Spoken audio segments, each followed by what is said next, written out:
Let's not mess about. Here is the largest stadium and arena on every continent. Antarctica. Both the penguin and the seal are a nomadic people. Thus, stadium building is not really a financially viable endeavour. Penguin toboggan events and seal cricket can still be carried out, however crowds must be limited to no more than a couple of hundred, due to safety concerns. As you would expect, crowds have to be segregated, because the seals are always starting Africa.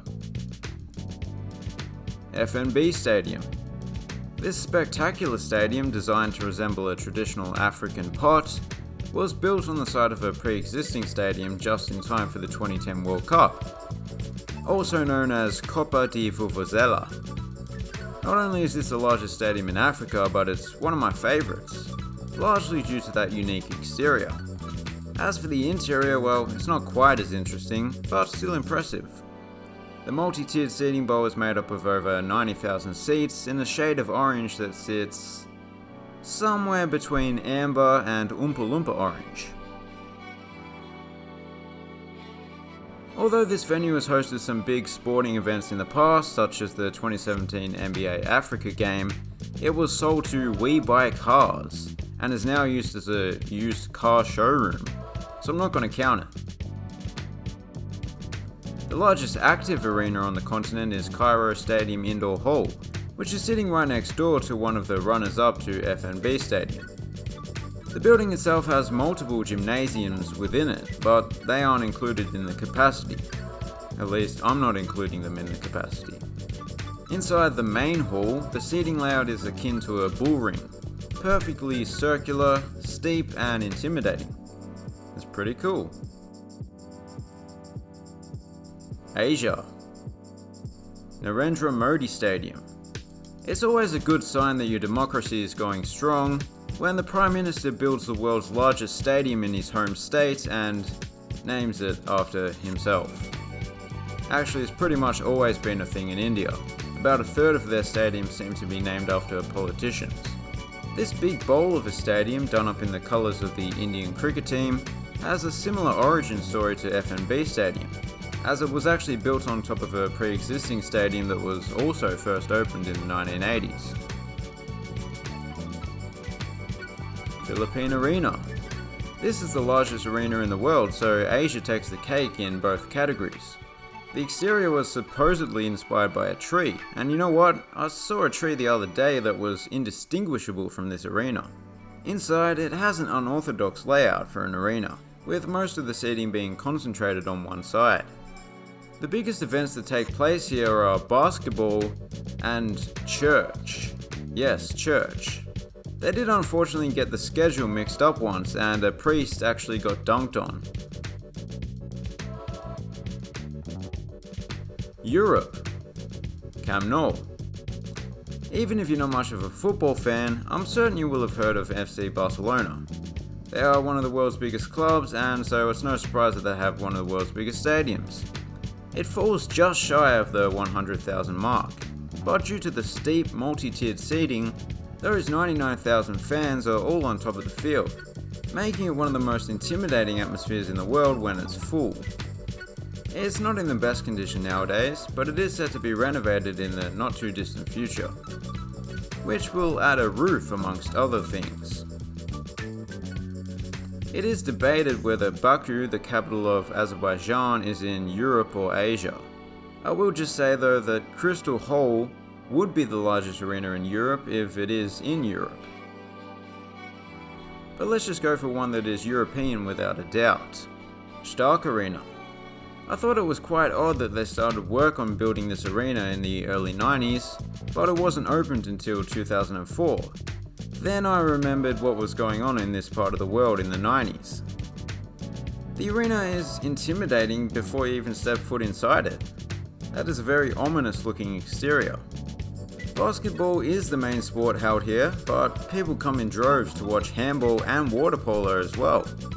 I mean, they literally sold this place out for a water polo match before. Serbia versus Montenegro. Half of Montenegro must have been there. North America. Michigan Stadium. Despite being one of the largest stadiums in the world, it's also one of the more simplistic stadiums, even by college standards. It's an entirely uncovered, completely symmetrical bowl stadium with mostly bench seating, a decent amount of brickwork on the exterior, a large video board behind each end zone. Yeah, it's a no-nonsense stadium, but that gives it a certain elegance. One interesting little tidbit about the stadium is that it actually has the record for the largest ever NHL crowd. That's ice hockey for those that aren't aware. Greensboro Coliseum. You may have been expecting an NBA arena to take top place. And yeah, the United Center is not too far away, but once more it's a college venue taking top spot. Although once inside you can tell that it is certainly an intimidating venue, it doesn't necessarily look like it would be the biggest on the continent. Part of the reason it is deceptive is the elongated playing area that is filled with seats during a basketball game. The Spartans really don't need such a large capacity. It is usually half empty, or half full depending on your outlook. They have come close to filling it on big occasions though. Oceania. Melbourne Cricket Ground. This is the oldest stadium you'll see in this video, having opened way back in 1853. You probably don't need me to tell you that it looked absolutely nothing like this back then. In fact, the population of Melbourne at that time was less than the modern day capacity of this stadium. MCG does stand for Melbourne Cricket Ground, but the sport most often played here is Australian rules football. 4 or 5 clubs call this place home, so it's kept very busy. But I shouldn't disregard cricket. The ground also hosts the Boxing Day Test match, which is consistently Test cricket's most attended match. Kudos Bank Arena in Sydney's Olympic Park was unsurprisingly built just prior to the Sydney Olympics in 2000. It looks rather small from the outside, and that is because the arena's seating bowl is sunken into the ground, which I suppose lowers the construction costs and helps with insulation.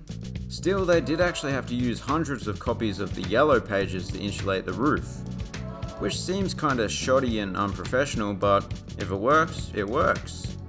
It's actually quite highly praised as a music venue, so perhaps those Yellow Pages help with the acoustics, I don't know. South America. Estadio Monumental. Brazil might have better stadiums overall, but at least Argentina can claim to have the largest stadium on the continent. Being current World Cup champs is probably the bigger flex, to be honest. This stadium was recently renovated to make it more suited to football. They built new seating that filled in what were large gaps between the field and the seats. There used to be a track around the field back in the day. And now it's a decent enough stadium with an atmosphere that makes up for its shortcomings. Mineirão. This one has a unique concrete exterior that matches the nearby stadium that goes by a similar name. I know what you're thinking. Brazil loves football and only football. Why do they have the largest arena?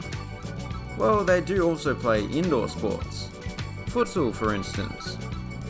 No, actually the main sporting use for this facility is volleyball.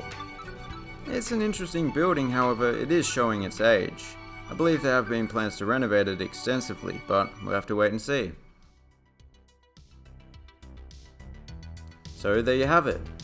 Please consider subscribing if you're new, and as always, thanks for watching, have a good one.